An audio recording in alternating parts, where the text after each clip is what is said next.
gente, dando prosseguimento ao nosso novo modelo, hoje nós vamos tratar então do agravo de petição. Nós já falamos do agravo regimental, que é o objeto dessa semana. Nós já falamos também do agravo de instrumento, que foi a matéria da semana passada. E hoje nós vamos falar do agravo de petição, propriamente dito. Do agravo de petição, pessoal, o que eu gostaria de chamar a atenção? Ao longo dos slides, vocês verão que o agravo de petição, ele faz, às vezes, de um recurso ordinário na fase de execução, na fase de liquidação. É muito interessante essa característica, por quê? Porque já não é cabível mais um outro recurso ordinário, porque nós já tivemos um no momento da sentença. Em contrapartida, eu tive uma decisão em fase de execução que eu não posso me conformar. Então, se eu não posso me conformar com uma decisão em fase de execução, qual que é a única coisa que resta eu fazer? Resta eu debater essa decisão. E de que forma que eu debato? Eu tenho que pegar esse processo e mandá-lo ao órgão hierarquicamente superior. E isso eu faço de que maneira? Através do agravo de petição. Então, vamos lá? Esse é o recurso que nós vamos tratar hoje. Pois bem, nós temos aqui então o conceito. O que é o agravo de petição? O agravo de petição é o recurso próprio e cabível, onde? Na fase de execução. O que eu penso, o que eu quero, o que eu vou fazer através do agravo de petição? Através do agravo de petição, eu vou pegar uma demanda, um objeto que está em fase de liquidação lá no seu juízo originário e vou mandá-lo ao órgão hierarquicamente superior. Ou seja, eu tenho um processo aqui na Vara do Trabalho de Uberaba, em fase de liquidação. Não concordo com a decisão. O que eu posso fazer? Interpor um agravo de petição, e esse agravo de petição vai retirar notadamente esse ponto recorrido e vai remetê-lo ao TRT. E lá no TRT, essa conduta será analisada. Lembrando que somente eu vou devolver, ou seja, o efeito devolutivo, a matéria que eu constar expressamente no meu agravo. Então, aquilo que não for expressamente objeto do meu agravo não será atendido. Isso fica claro, então, que não é possível, e nós vamos ver mais à frente, que não é possível o agravo de petição genérico. Professor, você disse agora há pouco que o agravo de petição ele faz, às vezes, do recurso ordinário. Então, por qual motivo que eu não interponho o recurso ordinário? Primeiro, porque com base no artigo 895 da CLT, fica claro que o recurso ordinário ele é a medida jurídica aplicável quando do encerramento da fase de conhecimento. Se nós já estamos na fase de execução, a fase de conhecimento já encerrou há algum tempo. Então, é o agravo de petição aquele recurso que eu lançarei mão, além de ser o recurso previsto no artigo 897 da CLT. O ponto que eu acabei de comentar com vocês. Não é possível a interposição de um agravo de petição genérico. Ou seja, se o que eu quero discutir é exclusivamente o cálculo de insalubridade, o meu agravo de petição ele vai devolver ao tribunal apenas a matéria de insalubridade.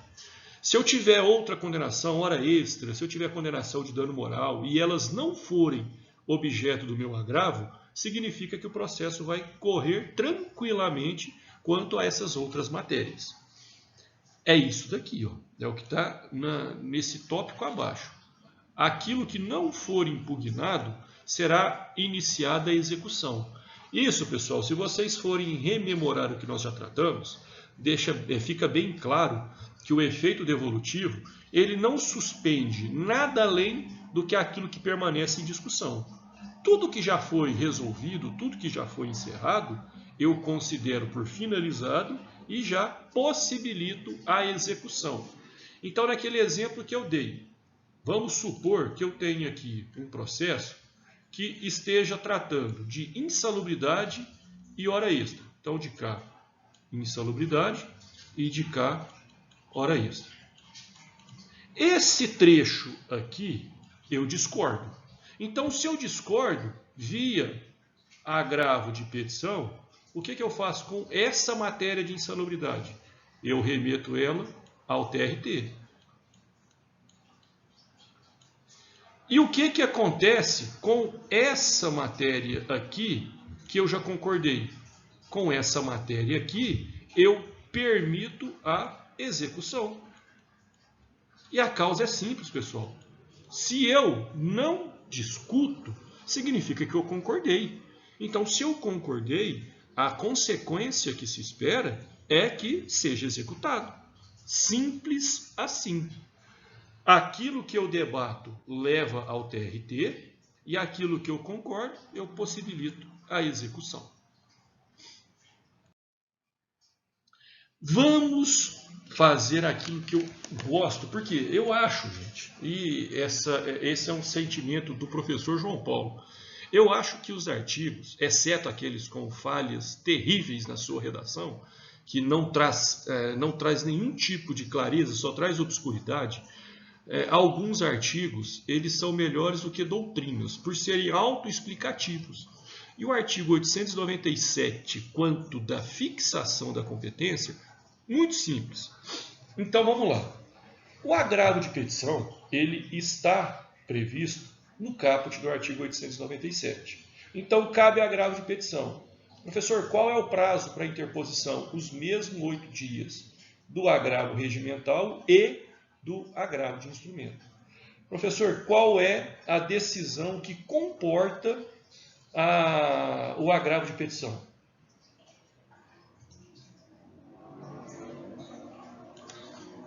O agravo de petição será cabível, então, das decisões do juiz ou presidente nas execuções. Portanto, é obrigação, sob pena de não ser admitido o seu agravo de petição, delimitar justificadamente as matérias e os valores impugnados. Por que, professor, que isso é indispensável? Porque aquilo que não for agravado será permitido a execução imediata. É aquele exemplo que eu coloquei ali atrás. Eu tenho uma condenação de insalubridade e hora extra. Eu agravei apenas os valores sobre insalubridade, não discuti hora extra. Então, o que vai acontecer? Eu devolvo ao tribunal a discussão sobre insalubridade e já possibilito a decisão, a execução sobre hora extra. Agora, pessoal, outra particularidade do agravo de petição. Quem julga o agravo de petição? Então, vamos lá. Se esse agravo de petição for de um processo cuja a competência originária seja do próprio tribunal, ou seja, do órgão jurisdicional de segundo grau, o julgamento do agravo de petição será feito pelo próprio tribunal. No entanto, se esse agravo de petição for em um processo de competência originária do primeiro grau, quem vai julgar? O Tribunal Regional do Trabalho, ao qual ele esteja subordinado. E, professor, quem dentro do tribunal vai julgar esse agravo de petição? Qualquer uma das turmas. Aí é que está. No agravo de petição, fala novamente que eu tenho que remeter as peças necessárias para o exame da matéria controvertida. E um detalhe, em autos apartados. No entanto, pessoal, nós todos sabemos que isso não é possível. Por que não é possível, professor? Porque o processo é eletrônico.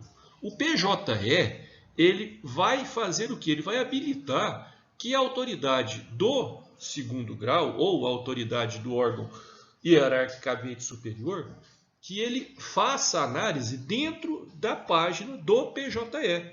Então eu não tenho que tirar cópia, eu não tenho que remeter cópia, basta fazer como eu faço no agravo de instrumento, ou seja, eu indico quais são as peças indispensáveis para o julgamento desse agravo de petição.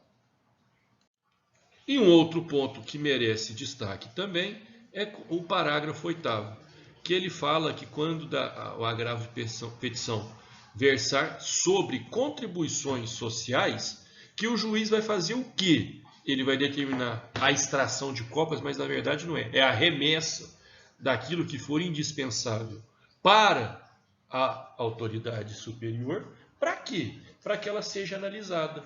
E ela vai ser analisada após a contraminuta. Aqui, se vocês perceberem, existe muito claro aquela questão de competência. O que é do primeiro grau de jurisdição, o que é do segundo grau de jurisdição. E isso eu não posso afastar sob pena de prejudicar o entendimento. Certo? Como nós vimos lá, qual é o prazo para interposição? 8 dias, contados da publicação daquela decisão que eu pretendo recorrer. E qual é o prazo que eu tenho para apresentar as contrarrazões ou contraminuta? O mesmo prazo de 8 dias. Ou seja, eu tenho 8 dias para recorrer e eu tenho 8 dias para me defender desse recurso. Agora, pessoal, outro ponto relevante que a gente vai tratar é das custas, do preparo, na verdade, que engloba as custas e o depósito recursal. As custas, não tem dúvida, é muito claro, o artigo 789-A, inciso 4 da CLT, traz o valor a ser cobrado a título de custas. Em contrapartida, a nossa grande discussão vai ser sobre o depósito recursal. Via de regra, não se exige a comprovação do depósito recursal. E por que que não existe, professor? Porque presume-se que o juízo está garantido. Então, se já houver garantia da execução, eu não posso, e eu não posso de maneira nenhuma, falar que exigir da parte agravante a garantia ou o recolhimento do depósito recursal. Ou seja, tudo que for devido já está lá. No entanto, mesmo considerando uma condenação, eu preciso debater e apresentar ao tribunal que existem fatos que não estão de acordo com a legalidade e, em função disso, necessário se faz a manifestação da instância superior. Pois bem, então, se houver garantia do juízo, esse depósito recursal ele será dispensável. Agora, se não houver essa garantia do juízo, se houver uma majoração da condenação, ou se houver um juízo parcialmente garantido, aí eu posso exigir o complemento. Isso está onde, professor? Súmula 128 do TST. Então, se não houver a garantia do juízo, medida que faz de extrema necessidade é a prestação dessa garantia pela parte que pretende recorrer. Então, o que a gente tem de concreto do agravo de petição? Professor, é obrigatório o depósito recursal? O depósito recursal é dispensável. Na verdade, dispensável não, me desculpe. O depósito recursal é dispensado quando o juízo estiver garantido e o depósito recursal será necessário quando não estiver garantido o juízo. Certo? Então, o depósito recursal será dispensado quando o juízo estiver garantido e o depósito recursal será necessário quando o juízo não estiver garantido. E, professor, o que é um juízo que não esteja garantido? É aquele que não tenha recolhimento de depósito recursal, é aquele que não tenha garantia prestada nos autos, é aquele em que houve uma majoração da condenação ou ainda aquele que tenha a garantia de parte da condenação. Então, nessas três hipóteses, eu exijo o depósito recursal. Quanto ao cabimento, eu admito o agravo de petição em decisões terminativas e definitivas, em que fase processual? Execução, abrangendo aqui a liquidação. Tá. Desse cabimento, o que vai acontecer com os meus autos? Eles serão remetidos para a autoridade hierarquicamente superior. Ok, professor. A partir daí, tudo bem. Me dê exemplos de decisões que ensejam a interposição de agravo de petição. Duas. Na falta de uma, eu trouxe dois exemplos para vocês. Embargos de declaração e embargos à execução. Esses dois recursos, quando no caso aqui, quando opostos, esse aqui somente pode ser nessa fase. Na fase de execução, ele vai ser atacado por um recurso ordinário? Não, porque toda decisão proferida em fase de execução será cabível de agravo de petição. Então, da decisão desses dois tipos de recurso, o recurso que eu terei à minha disposição será o agravo de petição. Certo? Aqui, o agravo de petição, ele vai remeter, então, ao órgão hierarquicamente superior a análise daquilo que, fundamentada e delimitadamente, eu levar ao conhecimento daquele tribunal. Fora dessas condições, não há um outro exemplo de cabimento. Quanto ao juízo de admissibilidade, aqui, novamente, eu gostaria que vocês parassem e prestassem atenção. A primeira particularidade, observo aqui o duplo juízo de admissibilidade. Ou seja, eu tenho a figura do juízo a quo e a figura do juízo ad quem. Lembrando que, em qualquer situação, o juízo a quo será aquele em que tramita a execução, seja primeiro ou segundo grau de jurisdição. E o juízo ad quem é e sempre será o Tribunal Regional do Trabalho. Professor, espera aí que agora bugou. Vamos por parte, então. Vamos considerar que essa execução esteja correndo no primeiro grau, ou seja, na vara do trabalho. E eu tenho a necessidade de interpor um agravo de petição. Quem fará a função de juízo a quo? A vara do trabalho, em que tramita a execução. Tranquilo, professor, aqui está claro. Porque o juízo a quo é o próprio juízo que deu a decisão agravada. Perfeito. E o juízo ad quem aqui também é simples. Porque se quem deu a decisão que coube o agravo de petição foi um juiz do trabalho, a quem eu vou remeter o meu recurso? Ao tribunal ao qual ele esteja subordinado. Então, se essa minha decisão foi da vara do trabalho de Uberaba, eu vou remeter, então, ao Tribunal Regional do Trabalho da terceira região. Simples. E a outra hipótese, quando esse agravo de petição acontecer em execuções no segundo grau, ou seja, de processos de natureza originária do tribunal. Quem será o juízo a quo? A autoridade que... Essa cor aqui não ficou legal. Deixa eu apagar aqui. Quem será, então, o juízo a quo? O tribunal que proferiu aquela decisão. E quem será o juízo ad quem? O mesmo tribunal. Espera aí, professor. Aí agora confundiu. Meus caríssimos, precisamos entender que dentro de um Tribunal Regional do Trabalho, nós temos órgãos de hierarquias diferentes. nós temos o desembargador ou o magistrado, nós temos as turmas, nós temos o órgão especial, e nós temos a sessão e nós temos o pleno. Então, todos esses órgãos, eles são hierarquicamente distintos dentro do próprio tribunal.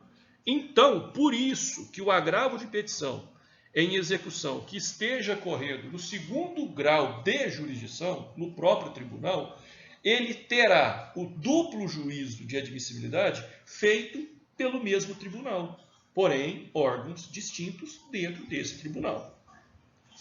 Perfeitamente? Então, o que fica daqui?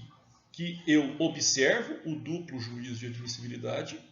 No entanto, nunca o TST fará a função de segunda admissibilidade de processos de natureza originária do Tribunal Regional do Trabalho, porque esse segundo juízo será feito pelo próprio TRT. Certo?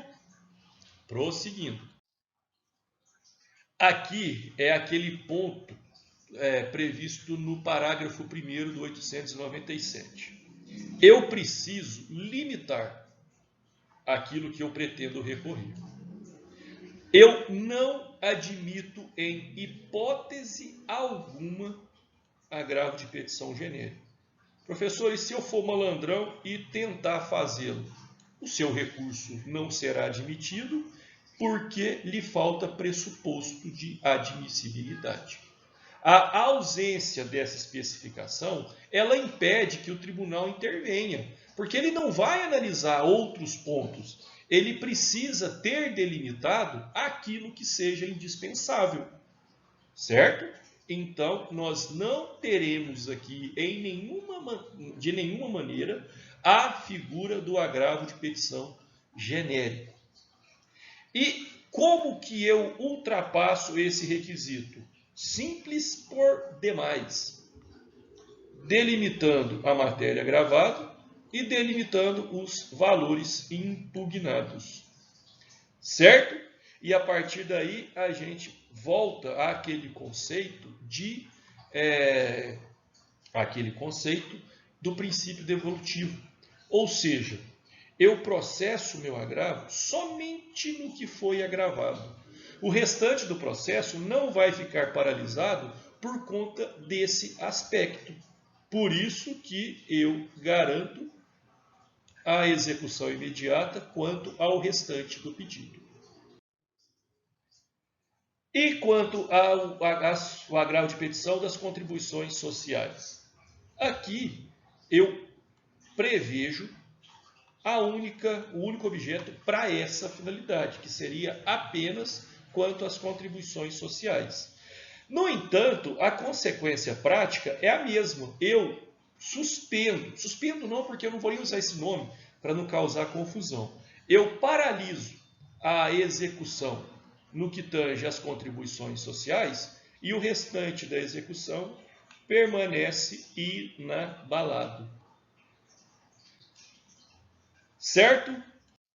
E aqui nós chegamos àquele fluxograma, em que o agravo de petição, ele tem a sua previsão legal no artigo 897A, da CLT, 897, a linha A. Quando o juízo estiver garantido, é isento a comprovação do preparo.